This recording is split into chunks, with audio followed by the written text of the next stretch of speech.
Hey everyone, welcome back. You're watching the series on Google Dialogflow Essentials, and in this video, we are going to talk about input and output context.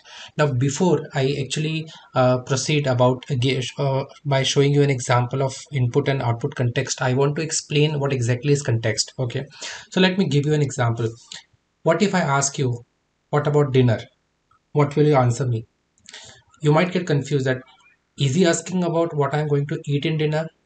Is he asking me that when I'm going to have my dinner, or is he asking me where I'm going to have my dinner, right? Because it's not clear just by that question. Now just imagine a scenario.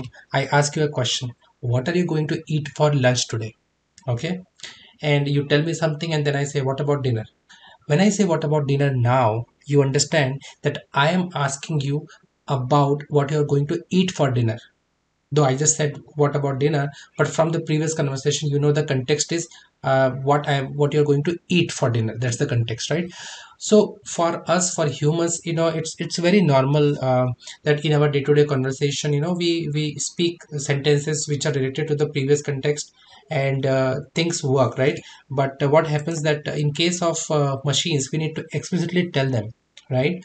Now how do we explicitly tell them? So for that we need to maintain input and output context. So let me give you an example. So let's go to our entity, which was order pizza. Okay, now if I show you here, in the order pizza, we have some follow-up intent. Okay, and let me show you how exactly we maintain that.